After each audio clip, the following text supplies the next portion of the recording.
The Catskills was a place where all the comics that ever meant anything learned their craft there. It was the best of times. There was a delicatessen on 169th Street. There was a Jewish butcher. A lot was vested in going to school, being a good student, getting good grades. It was the worst of times. I've been in many fights. You can look at my nose when the people call me names, kike, yid, and whatever else. Justice McReynolds was an out-and-out anti-Semite. When Brandeis would speak, he would stand up and leave the room. Next, the Jewish Americans. The best of times, the worst of times.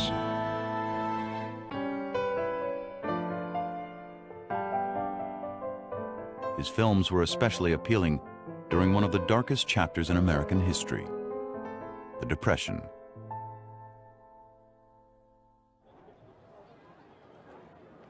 For Jewish Americans, the economic disaster called the Depression was a dual misery. Not only did tens of thousands of American Jews face unemployment, other Americans began to blame them for the country's problems. I challenge every Jew in this nation to tell me that he does not believe in it. The rants of a renegade priest of the Catholic Church, Father Charles Koechlin, reached 30 million radio listeners. The American hero, Charles Lindbergh, denounced Jews and praised the Nazis. And Nazi-styled American organizations championed anti-Semitism. In a 1938 Gallup poll, when Americans were asked if they had a low opinion of Jews, 50% answered yes.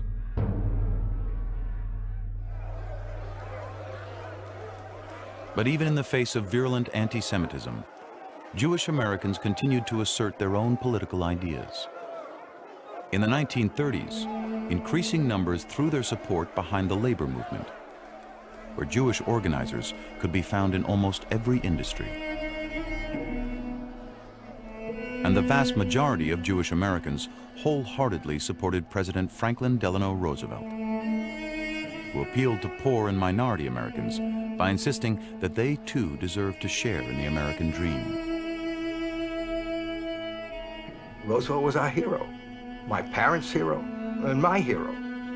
And I remember the radio was on the night that Roosevelt was elected president.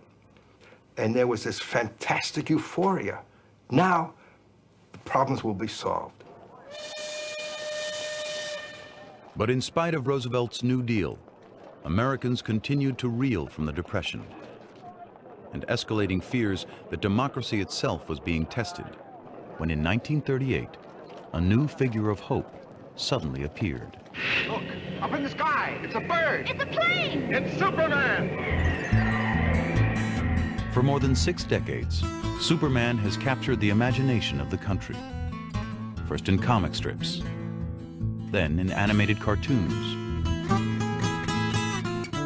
I'm a reporter, Clark Kent, working for the Daily Planet. Radio, television, and the movies.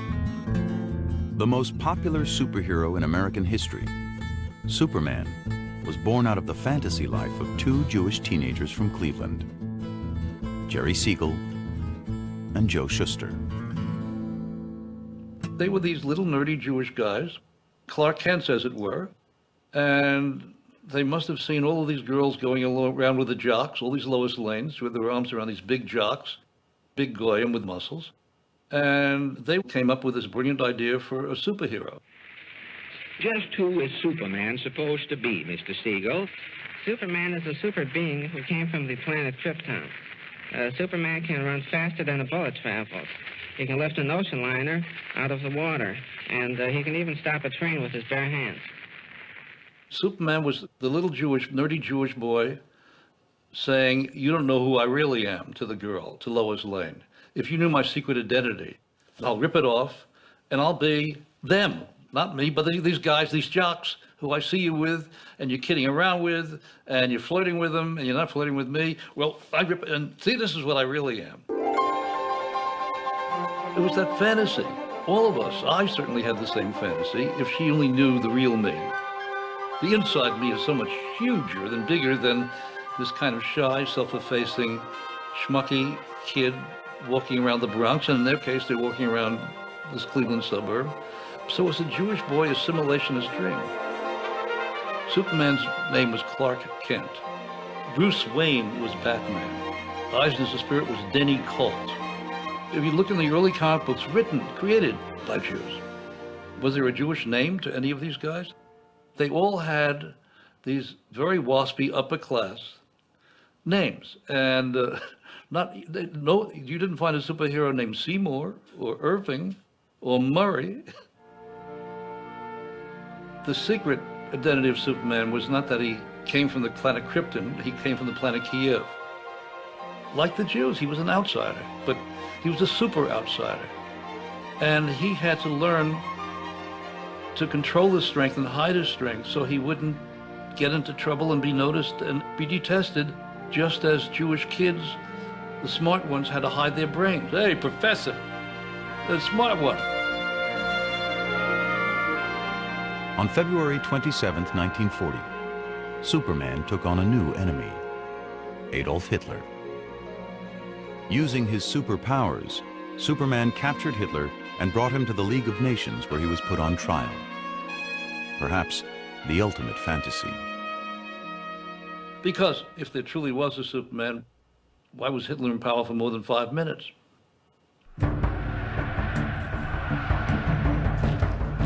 In 1940, Hitler seemed invincible.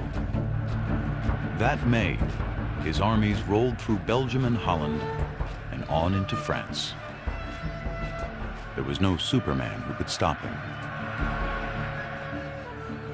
Since Hitler's rise to power nearly a decade before, America's Jews had watched helplessly while the Führer stripped German Jews of their civil rights, destroyed their shops, their homes and synagogues, sent tens of thousands to secret detention camps. Sitting around the dinner table, I heard discussions. There was something wrong in Germany. The Jews were in some way being harassed or persecuted. And, you know, in my mind as a 4 or 5-year-old, that's about all I could really understand. There was trouble and people needed to get out. Frightened Jews all across Europe clamored for admission to the United States.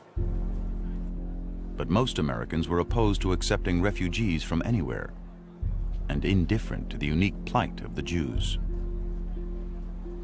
In a 1938 Gallup poll responding to the question, "Do you think the persecution of the Jews in Europe has been their own fault?" 54% of Americans answered partly.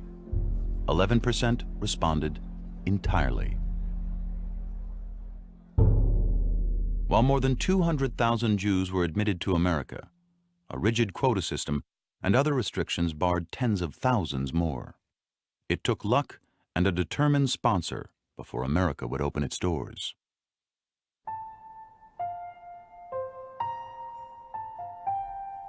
My grandfather was in constant communication with his relatives in Germany. And one great aunt was married to a rabbi. They had a son, Fred. The major concern was to get Fred out. My father said, well, there's no choice. Fred comes to us. He arrived in New York 6 weeks later and in our house the same day.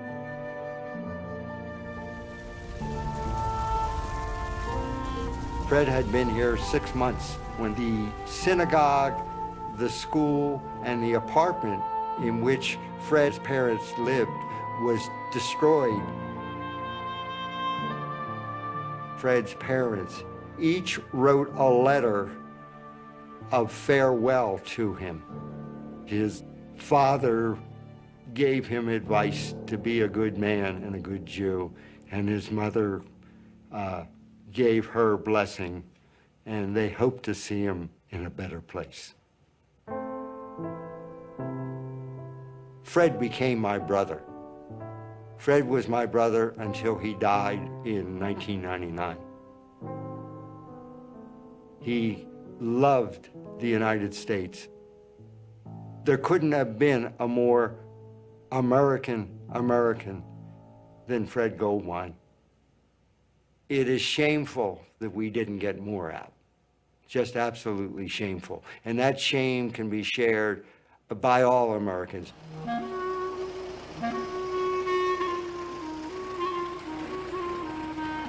All through the decade of the 30s, some Jewish Americans warned of the growing danger of Adolf Hitler.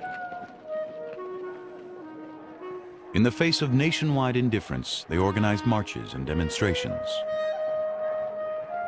We shall live and survive, and Hitlerism will become a hideous and tragic memory and nothing more. Rabbi Stephen Wise, one of the most respected leaders in the Jewish community, urged action, but no one was sure just what to do. Some wanted to form an international army of Jews. Others urged the boycotting of German goods. But many, for fear of stirring up trouble in America, said nothing. By the summer of 1941, the mass murder of Jews by the Nazis in eastern Poland and Russia had begun in strict secrecy.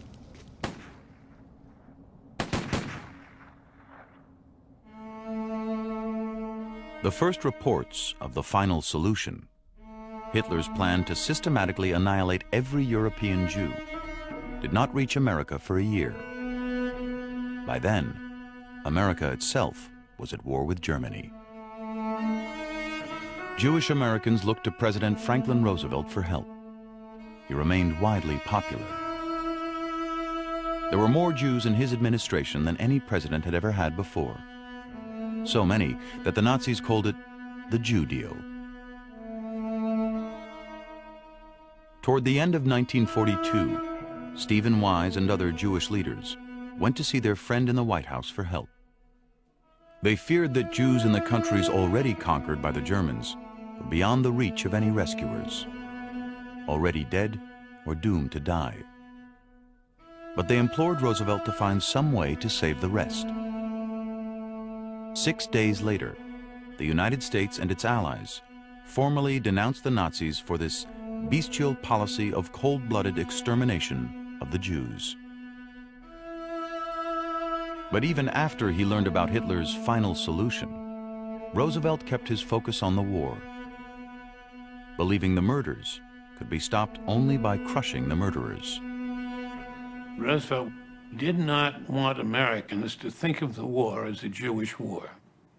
He really believed in a phrase he used, rescue through victory, that the way to rescue the Jews was quickly to win the war, which one observer called simply a facade for doing nothing.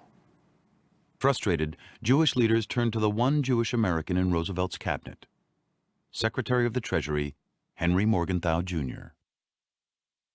Morgenthau was descended from rabbis, Hebrew teachers, cantors, but he did not identify with his Jewish origins. Being Jewish, Morgenthau's son wrote later, was a kind of birth defect that could not be eradicated, but with proper treatment could be overcome. When I was about 5 years old, a little girl said to me, "What is your religion?" And I went home and said to my mother, a little girl asked me, "What is your religion?" And she didn't say anything. She looked very pained. Finally, she said, "If anybody asks you that question, just say you're an American." Morgenthau and Roosevelt went back a long way. Both were gentlemen farmers with neighboring estates along the Hudson River. "My friendship with FDR," Morgenthau told an aide, "was the most important thing in my life." The Morgenthaus were the only Jewish family that the Roosevelts knew socially. He would always come down for a clam bake at the farm, and that was always a big event. And he liked my mint juleps. I used to make mint juleps for him. FDR's temperament and character was totally just the opposite from my father. FDR was very larger than life, outgoing. He loved people. And my father was shy, uneasy with people. He had a lugubrious way of speaking and frequently had a pessimistic view of life.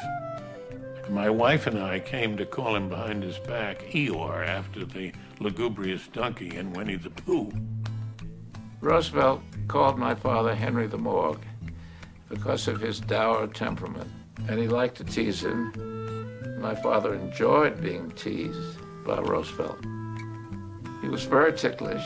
Roosevelt loved tickling my father. They both had an absolutely ridiculous sense of humor. Roosevelt used to send Morgenthau chits, little pieces of paper with handwritten notes on them that were jokes, and pass them around the cabinet table so they could titter. Not the sort of thing you'd expect from statesmen dealing with world affairs. In spite of pressure from Jewish leaders, Morgenthau continued to go along with the president. Even after the reports of Nazi atrocities against Jews, Morgenthau did not press Roosevelt for more action. In 1943, while most Jewish Americans counseled working behind the scenes, a group of Orthodox rabbis marched on Washington. We pray and appeal to the Lord, blessed be He, that our most gracious President, Franklin Delano Roosevelt, consider and recognize this momentous hour of history and the responsibility that he may save the remnant of the people of the book, the people of Israel. Roosevelt still felt that there was little he could do short of victory. But Morgenthau's mind had slowly begun to change. Stephen Wise told him specifically about what was happening in the death camps, how they were taking the skins of Jews and making lampshades. My father got paler and paler, thought he was going to faint. Although he was shy and appeared to be austere, he was a very emotional person. I think with Morgenthau, you could count on his humane sensibilities once he fully understood what was going on. According to his own account, to me, it was the Holocaust which made him conscious of his Jewishness and led to his trying to find ways to rescue Jews from Hitler's determination to exterminate them. In the fall of 1943, Morgenthau thought he had found a way to help 70,000 Romanian Jews escape. He ordered his Treasury Department to authorize American Jewish organizations to transfer money to Europe to ransom them. He was appalled to find the State Department standing in his way. The state had an Assistant Secretary, Breckinridge Long, who was impeding any effort to rescue European Jews. He had been deliberately preventing Jews from getting out of Europe for a couple of years. Breckinridge Long was not sympathetic to Jews who wanted to come to this country. My father confronted him, said, "Breck, people think you're an anti-Semite." So he didn't mince words. Outraged, Morgenthau decided to go directly to Roosevelt. But he still would have to find a way to convince the best friend he ever had, the man to whom he owed everything, that something more had to be done to try and save at least some of Europe's Jews. Morgenthau's anguish reflected the anguish of Jews all across America. I don't know what it was that made my father really willing to risk his career with Roosevelt, because he wasn't sure how Roosevelt was going to react. Over the 1943 Christmas holiday, Josiah Du Bois, John Pale, and Randolph Paul, three of Morgenthau's most trusted aides, none of them Jewish, pulled all of the evidence of official inaction into a searing document entitled Report to the Secretary on the Acquiescence of this Government in the Murder of the Jews. Wary that the inflammatory title might rile the president, Morgenthau renamed it Personal Report to the President. We had a meeting in the Oval Office, John Pale said later. We gave the president the memorandum, but he largely listened rather than read. And at the end of the meeting, the president said, "We will do it." Once that memorandum was available, Roosevelt realized he had to do something. He couldn't any longer just postpone action.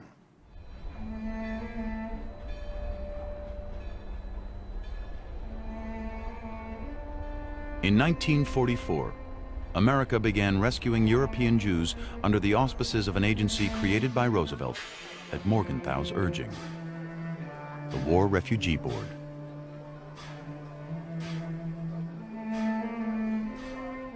The board helped as many as 20,000 Jews escape to sanctuaries in neutral nations.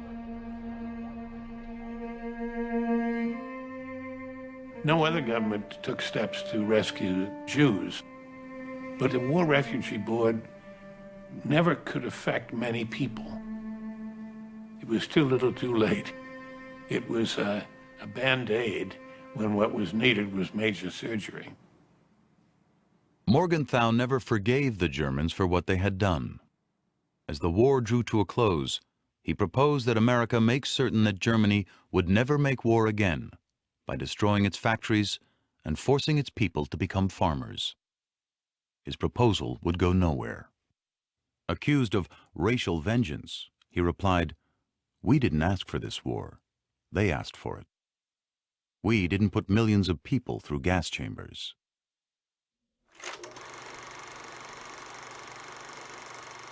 After the war, even with the horror stories that had been emerging for more than 3 years, nothing could prepare Jewish Americans for the images of the death camps they saw in their local movie theaters.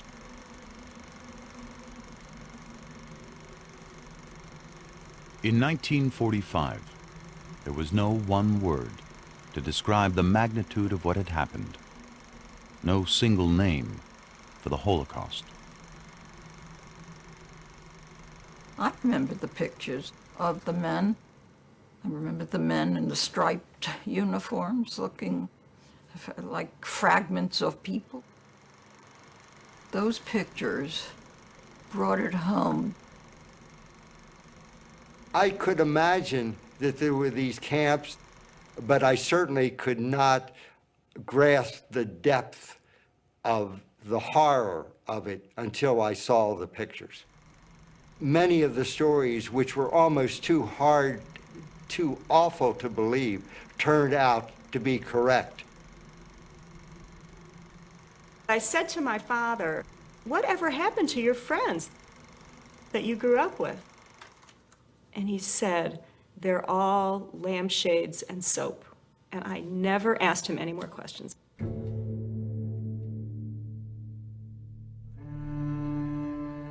There was a revulsion,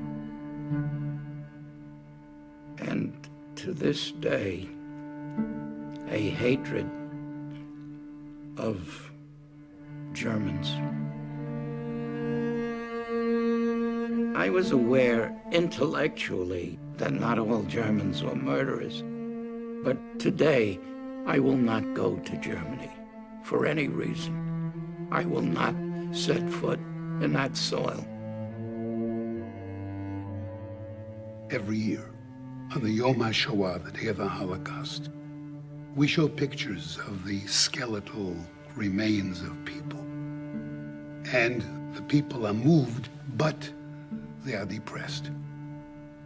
And that depression worries me. I don't want to lay a stone on the heart of my children and despair. Here I am talking about goodness, and every person is created in the image of God. Do I have any empirical evidence?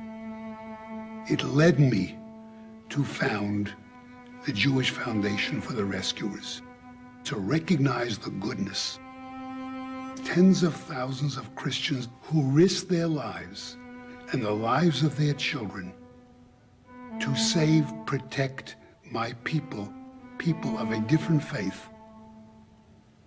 One of the things that I believe, you gotta look hard for the sparks of divinity in the ashes of atrocity.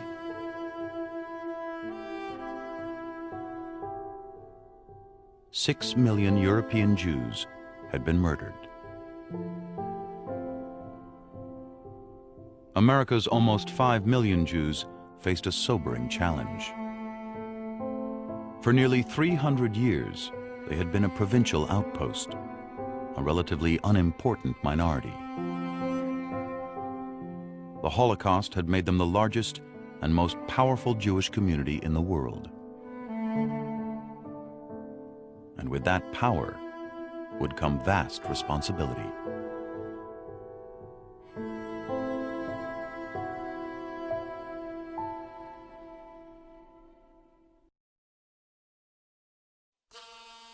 Next on the Jewish Americans. Once, Jews were excluded. In the 1950s, the barriers begin to fall. We weren't playing on Jewishness. We weren't selling Jewishness. You play it for the fun of it. Jewish Americans are breaking out, throwing their support behind causes they believe in. They did not hesitate. Here am I. Let me go. Send me. Civil rights, Israel, the plight of Soviet Jews.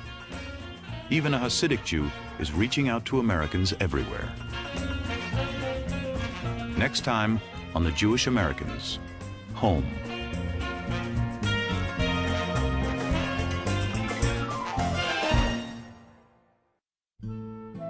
To learn more about American Jewish history, screen additional interviews from the film, access classroom resources, transcripts, and much more, log on to pbs.org.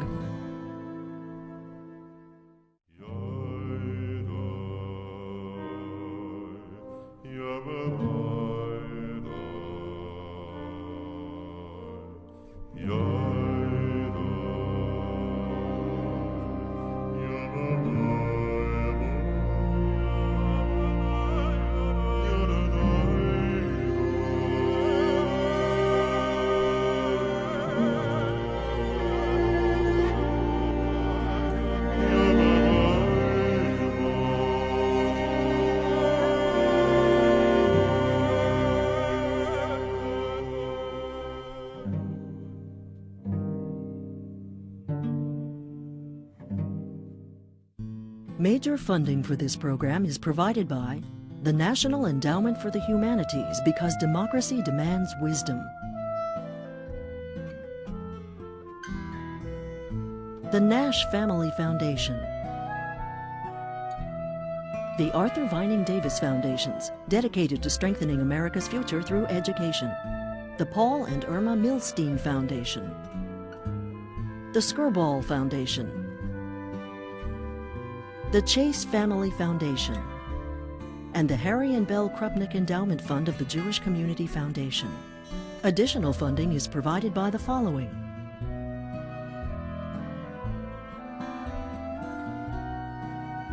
a complete list is available from PBS. This program is made possible by the Corporation for Public Broadcasting and by contributions to your PBS station from viewers like you. Thank you.